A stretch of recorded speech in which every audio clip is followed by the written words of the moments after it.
ಇನ್ನು ಇದೆಲ್ಲದರ ನಡುವೆ ಮುಖ್ಯಮಂತ್ರಿ ಸಿದ್ದರಾಮಯ್ಯರ ಸ್ವಕ್ಷೇತ್ರದಲ್ಲೇ ಸಾಮಾಜಿಕ ಪಿಡುಗು ಇನ್ನೂ ಕೂಡ ಜೀವಂತವಾಗಿರೋ ಬಗ್ಗೆ ಒಂದು ಇಂಟ್ರೆಸ್ಟಿಂಗ್ ಆದಂಥ ಸ್ಟೋರಿ ಬರ್ತಾ ಇದೆ. ಗ್ರಾಮದ ಯಜಮಾನರ ಮಾತು ಕೇಳದೇ ಇದ್ದಿದ್ದಕ್ಕೆ ಕುಟುಂಬಕ್ಕೆ ಬಹಿಷ್ಕಾರವನ್ನು ಹಾಕಲಾಗಿದೆ.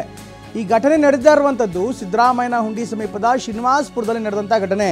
ಸಿದ್ದರಾಮಯ್ಯನ ಹುಂಡಿ ಸಿದ್ದರಾಮಯ್ಯನವರ ಊರು, ಆ ಊರಿನ ಪಕ್ಕದಲ್ಲಿರುವಂಥ ಸಮೀಪದಲ್ಲಿರುವಂಥ ಶ್ರೀನಿವಾಸಪುರದಲ್ಲಿ ಘಟನೆ ನಡೆದಿದೆ.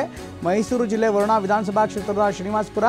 4 ವರ್ಷದಿಂದ ಗ್ರಾಮಕ್ಕೆ ಸುರೇಶ್ ಕುಟುಂಬ ಬರ್ತಾ ಇಲ್ಲ. ಯಾಕೆಂದರೆ 4 ವರ್ಷದಿಂದ ಗ್ರಾಮದ ಸುರೇಶ್ ಕುಟುಂಬಕ್ಕೆ ಬಹಿಷ್ಕಾರವನ್ನು ಹಾಕಲಾಗಿದೆ.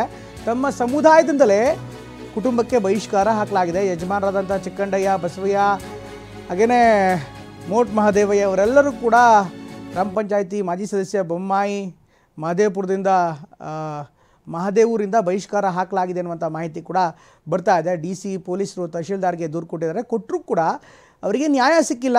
ಹೀಗಾಗಿ ಇದೇ ವಿಚಾರಕ್ಕೆ ಸಂಬಂಧಪಟ್ಟಂತೆ ಈಗ ದೊಡ್ಡ ಸಾಮಾಜಿಕ ಪಿಡುಗು ಮತ್ತೆ ಮುನ್ನೆಲೆಗೆ ಬರ್ತಾ ಇದೆ.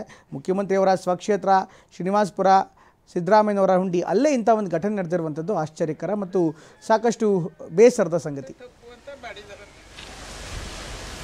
ಎಷ್ಟು ವರ್ಷದಿಂದ ಈ ಥರ? 4 ವರ್ಷ ಸರ್.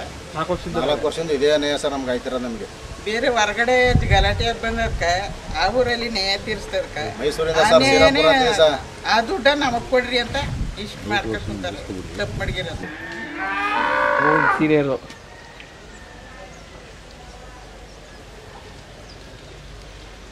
ಆಕ್ಷನ್ಗಳು ಸಿಗ್ತಾವ ಆಮೇಲೆ.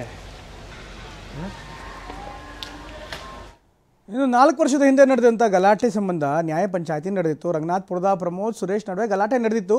ಸುರೇಶ್ ಮನೆಗೆ ನುಗ್ಗಿ ವಸ್ತುಗಳನ್ನು ಹಾಳು ಮಾಡಿದಂಥ ಪ್ರಮೋದ್ ಕಡೆಯವರು ಅನ್ನುವಂಥ ಆರೋಪ ಕೇಳಿಬಂದಿತ್ತು. ಇದ್ರ ಬಗ್ಗೆ ನ್ಯಾಯ ಪಂಚಾಯತಿ ಮಾಡಿ ಇಬ್ಬರಿಗೂ ಕೂಡ ದಂಡ ಹಾಕಲಾಗಿತ್ತು. ಪ್ರಮೋದ್ಗೆ 25,000, ಸುರೇಶ್ಗೆ 16,000 ದಂಡ ಹಾಕಿದ್ರು. ನಮಗೆ ಅನ್ಯಾಯ ಆಗಿರುವ ಕಾರಣಕ್ಕೆ ದಂಡ ಕಟ್ಟಲ್ಲ ಅಂತ ಸುರೇಶ್ ಹೇಳಿದ್ರು. ಸುರೇಶ್ ಹೇಳ್ತಾ ಇರುವಂಥದ್ದು ಅಂದರೆ, ಈಗಾಗಲೇ ಪೀಡಿತ ಸುರೇಶ್ ಏನಿದ್ದಾರೆ, ಬಹಿಷ್ಕಾರಕ್ಕೆ ಒಳಗಾಗಿರುವಂಥ ಸುರೇಶ್ ಏನು ಹೇಳಿದ್ದಾರೆ, ನಮ್ಮ ಮನೆಗೆ ನುಗ್ಗಿ ನನಗೆ ತೊಂದರೆ ಕೊಟ್ಟಿದ್ದಾರೆ, ನಮ್ಮ ವಸ್ತುಗಳನ್ನು ಹಾಳು ಮಾಡಿದ್ದಾರೆ, ನನಗೆ ಅನ್ಯಾಯ ಆಗಿದೆ, ನಾನು ಯಾಕೆ 16,000 ದಂಡ ಕಟ್ಟಲಿ ಅಂತ ಅವ್ರು ಪ್ರಶ್ನೆ ಮಾಡಿದ್ದಾರೆ.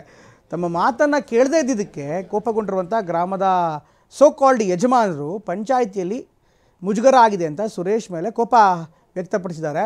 ತಪ್ಪು ಕಾಣಿಕೆ ಕಟ್ಟೋವರೆಗೂ ತಮ್ಮ ಕುಲಕ್ಕೆ ಸೇರಿಸಲ್ಲ ಅಂತ ಬಹಿಷ್ಕಾರ ಹಾಕಿದ್ದಾರೆ.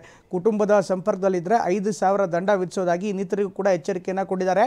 ಹಬ್ಬ, ಸಾವು, ನೋವು ಆಚರಣೆ ವಿಚಾರದಲ್ಲೂ ಕೂಡ ಕುಟುಂಬವನ್ನು ಹೊರಕ್ಕೆ ಇಡಲಾಗಿದೆ.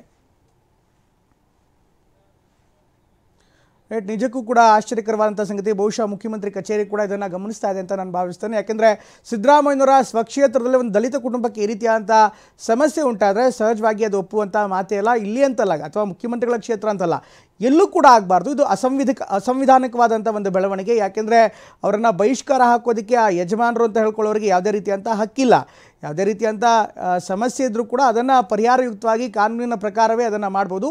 ಇನ್ಫ್ಯಾಕ್ಟ್ ಈಗ ಪ್ರಮೋದ್ ಎಂಬುವರು ನಮ್ಮ ಮನೆಗೆ ನುಗ್ಗಿ ಗಲಾಟೆ ಮಾಡಿದ್ರು ಅಂತ ಆರೋಪವನ್ನು ಅವ್ರು ಹೇಳ್ತಾ ಇದ್ದಾರೆ. ಅಂದರೆ ಸುರೇಶ್ ಕಡೆಯವರು ಹೇಳ್ತಾ ಇದ್ದಾರೆ, ಅವರ ಕುಟುಂಬಕ್ಕೆ ನ್ಯಾಯ ಬೇಕಿದೆ ಅನ್ನುವಂಥ ಮಾತನ್ನು ಅವರೇ ಹೇಳ್ತಾ ಇದ್ದಾರೆ. ಹೀಗಾಗಿ ನನಗೆ ಅನ್ಯಾಯ ಆಗಿದೆ, ಅನ್ಯಾಯಕ್ಕಾದಂಥ ಸಂದರ್ಭದಲ್ಲೂ ಕೂಡ ನನ್ನ ಮೇಲೆ 16,000 ರೂಪಾಯಿ ಹಣ ಕಟ್ಟಿ ಅಂತ ಹೇಳ್ತಿದ್ದಾರೆ. ಆದರೆ 16,000 ರೂಪಾಯಿ ನನ್ನ ಬಳಿ ಇಲ್ಲ, ಅನ್ಯಾಯಕ್ಕೆ ನಾನು ಒಳಗಾಗಿದ್ದೀನಿ, ನಾನು ಯಾಕೆ ಹಣ ಕಟ್ಟಬೇಕು? ನನ್ನ ಮನೆಗೆ ನುಗ್ಗಿ ವಸ್ತುಗಳನ್ನು ಚಲ್ಲಾಪಿಲ್ಲಿ ಮಾಡಿ ದಾಂಧಲೆ ಮಾಡಿದ್ದು ಪ್ರಮೋದ್ ಕಡೆಯವರು ಅನ್ನುವಂಥದ್ದು ಸುರೇಶ್ ಮಾಡ್ತಾ ಇರುವಂಥ ಆರೋಪ.